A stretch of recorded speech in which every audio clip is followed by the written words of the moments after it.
ചൂരൽമലയിലേക്ക് എത്തിച്ചു കഴിഞ്ഞു. ഇനിയിപ്പോൾ ഒരു മൃതദേഹം കൂടി എത്തിക്കുകയാണ്. അതായത് മുണ്ടക്കൈ ഭാഗത്തു നിന്നും ലഭിച്ച മൃതദേഹമാണ്. അവിടെ നിന്നും ഇവിടേക്ക് റോഡ് മാർഗം എത്താൻ കഴിയില്ല. പാലം ഒലിച്ചു പോയി കഴിഞ്ഞു. മറ്റൊരു പാലത്തിന്റെ നിർമ്മാണം സൈന്യം നടത്തി വരികയാണ്. അത് പണി പുരോഗമിച്ചു വരുന്നു. ഇപ്പോൾ 4ാമത്തെ മൃതദേഹമാണ് ഇന്ന് മാത്രം ഇതുവഴി കയറ് കെട്ടി ഇവിടേക്ക് ചൂരൽമലയിലേക്ക് കൊണ്ടുവരുന്നത് എന്നതാണ് ഏറ്റവും സങ്കടകരമായ ഒരു കാഴ്ച തന്നെയാണ്. ഒരു ദുരന്തത്തിന്റെ എത്രമാത്രം ഭയാനകമാണ് അത് ഉണ്ടാക്കി വെച്ചിരിക്കുന്നതെന്ന് ഈ ദൃശ്യങ്ങൾ കണ്ടാൽ തന്നെ മനസ്സിലാക്കാൻ കഴിയും.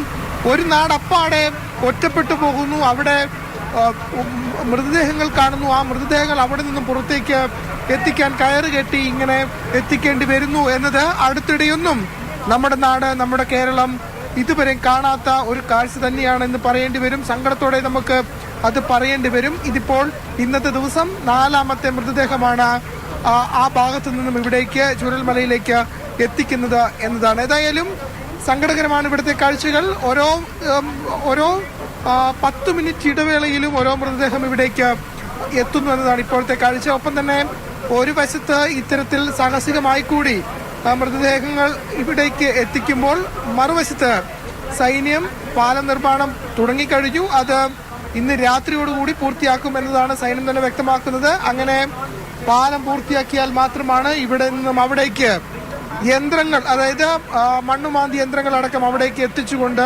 രക്ഷാപ്രവർത്തനം ആ മേഖലയിൽ വളരെ വേഗത്തിൽ നടത്താൻ കഴിയൂ. ഇപ്പോഴത്തെ സാഹചര്യത്തിൽ കുത്തിയൊലിക്കുന്ന പുഴയുണ്ട്. ആ പുഴയിലെ ഒഴുക്ക് തടയാൻ കല്ലും മണ്ണുമാന്തി യന്ത്രം ഉപയോഗിച്ച് ഇട്ട് നിറയ്ക്കുകയാണ്. അതിനുശേഷം പാലം പണി പൂർത്തീകരിക്കാനാണ് ഇപ്പോഴത്തെ ഒരു ശ്രമം. അത് ഏതാണ്ട് രാത്രിയോടുകൂടി തന്നെ പൂർത്തിയാക്കാൻ കഴിഞ്ഞാൽ തീർച്ചയായും ഇവിടെ നിന്ന് അവിടേക്ക് ആ മേഖലയിലേക്ക് ഒറ്റപ്പെട്ട് കിടക്കുന്ന മുണ്ടക്കൈ മേഖലയിലേക്ക് എത്രയും പെട്ടെന്ന് ആളുകളെ എത്തിക്കാൻ കഴിയും, രക്ഷാപ്രവർത്തനം എത്തിക്കാൻ കഴിയും, വാഹനങ്ങൾ എത്തിക്കാൻ കഴിയും. അങ്ങനെ രക്ഷാപ്രവർത്തനം അതിവേഗത്തിൽ കാര്യക്ഷമമായി മുന്നോട്ട് കൊണ്ടുപോകാൻ ഈ പാലം ഒന്ന് നിർമ്മിച്ച് കിട്ടണം എന്നതാണ്. കാരണം ഇപ്പോഴുള്ളത് ഒരു നടപ്പാലമാണ്. അത് ചെറിയൊരു പാലമാണ്, മരം കൊണ്ടുണ്ടാക്കിയ പാലമാണ്. അതിലെ ഒരേ സമയം ഒരുപാട് പേർക്ക് നടന്നു പോകാൻ കഴിയുന്ന ഒന്നല്ല. അത്ര നിയന്ത്രണത്തോടു കൂടിയാണ് ആ പാലത്തിലൂടെ ആളുകളെ കടത്തിവിടുന്നത്. അങ്ങനെ നാടുമായി ബന്ധിപ്പിക്കുന്ന ഒരു പാലം തകർന്നു പോയി. ഇനിയിപ്പോൾ പാലം നിർമ്മാണം നടക്കുന്നതായാലും ഹൃദയഭേദകമാണ് ഇവിടുത്തെ കാഴ്ചകൾ.